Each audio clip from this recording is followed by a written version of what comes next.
What's up, teammates? I don't know why people think Antonio Pierce is going somewhere, but he's not.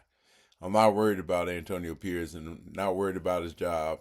And I think he's going to be solid. And I think everybody else should feel the same way. What I am kind of worried about, though, is how upset Antonio Pierce was in talking about the offense. I think the offense did a good job. Yeah, we had to go pass heavy. We were trying to catch up. But, you know, the strength of our team is starting to look like our receiving core.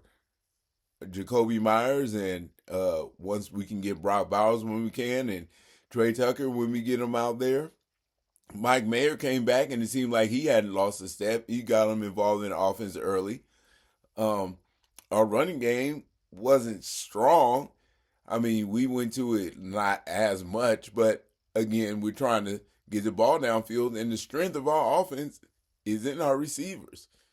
Even though our quarterbacks haven't been doing anything, well, our quarterback, no one else has really had a chance to do anything. But Gardner Minshew hasn't been doing anything, barely been able to get the ball to him, but they've been making incredible catches the whole time, making them look good. So using that is important, especially since we don't have much else considered in the running game. And I think that looked good while we were doing it. And it was like, it was one of the better offensive performances. And I think is the first time we went into the half with a lead, so it had to be pretty good. It was something that we hadn't accomplished before, and Antonio Pierce was having none of it. It seemed like when he get into that press conference and he started about or he got asked, how do you feel about the defense? I mean, all the offense. I know that you say you would like to run and hold on to the ball and keep the passes down or keep a balanced offense. And it didn't seem like there was that big of a balance today. How'd you feel about the balance? And Antonio Pierce was pissed off. I mean, he did his best to, not appear to be pissed off, but you could tell when he said, well, I think we should be running it more. I mean, we can't sit here and throw the ball 40 times. He's being sarcastic, like 40 times, like just to pick up a big number, that a big enough number to piss him off. Like throw it 40 freaking times. And then he looked down at the page. He was like, matter of fact, it was 53 fucking times. He's like over it on stage right there in front of everybody. And that's going to be a problem. We can't have that. We got to have Antonio Pierce ready and willing to pass the ball. Because if we do get Shedeur Sanders, we are going to have to make sure our wide receivers are getting with him and getting time together and getting on the field and, getting as much experience together as possible as soon as possible. Because Shadeur's not going to want to sit there and just hand the ball off his whole career. That's not where he's going to any team for. He's definitely not going to come here so that he can, sit there and be a handoff guy. He's here to take over the game and show his skills. And if he gets here and Antonio Pierce is still on that, we got to run the ball way more. I don't think that's going to fly very well. Especially considering last couple of weeks ago, he was like, we gotta do what we gotta do to win. If we gotta throw the ball 40 times, that's what we gotta do. He said that, and then now he's back to, his old. We need the ball on the ground all the time, and I feel like I understand if he feels like if we'd have ran the ball, we'd have controlled the ball, we wouldn't have as many, time stoppages, and we'd been controlling the game more, but we also have to score. So especially when we are not stopping them on defense. The defense was doing a good job of bending and not breaking, but they still have to get some points up on the board to give the defense more of a chance to bend, because eventually something's going to have to break. And running the ball while you're behind 10 points is not really going to be efficient for the team. And it's definitely not going to be helpful if you got Shedeur Sanders as your quarterback and an offensive coordinator that's willing to go to the sky with the ball and head coach who's trying to make one way out of his team and an offensive coordinator who's running his offense in some other kind of way. So even if Scott Nerve Turner do a good job, if he's not happy with the offense as far as passing split goes balance, then those guys are out no matter what. So I wonder if they're going to stay and try to figure out a way to balance, or they're going to come in with a new offensive coordinator and Shedeur Sanders and tell Pierce, like, we got to go this way. This is the way we're going. We got Shedeur, and we're going to be a pass-heavy team now. Or at least, 60-40 on the pass. We want to turn Shedeur Sanders into a superstar. And doing that is not, or having him hand the ball off 25 times a game, 40 times a game, is not going to make him a star. And I don't think it's going to make him happy. Hopefully, what we do is we have Shedeur sit for the first year, like other teams who've had successful quarterbacks do. Sit behind Aiden, watch whatever he needs to pick up. Maybe he can pick up a few things from Aiden, and then come in the next season, and he'll have all the preseason to, get ready for the season, come in, and we'll get him going that way, starting his second year. But in order for that to happen, Antonio Pierce is going to have to learn to bend a little bit to the pass-heavy offense, because he was not happy to talk about it. When he said 53, he wanted to slam the piece of paper down.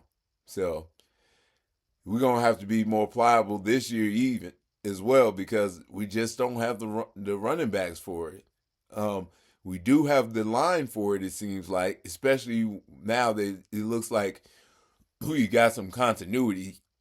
We put together a line that's, finally is going to stay where it is for the next foreseeable future, barring any type of injuries. It seems like this is the favored lineup. So that'll help with the run game, but we still don't know if our running backs are going to get it. And if they don't get it to the point to where we're better off than trying to get the ball to Brock, Jacoby, and Trey.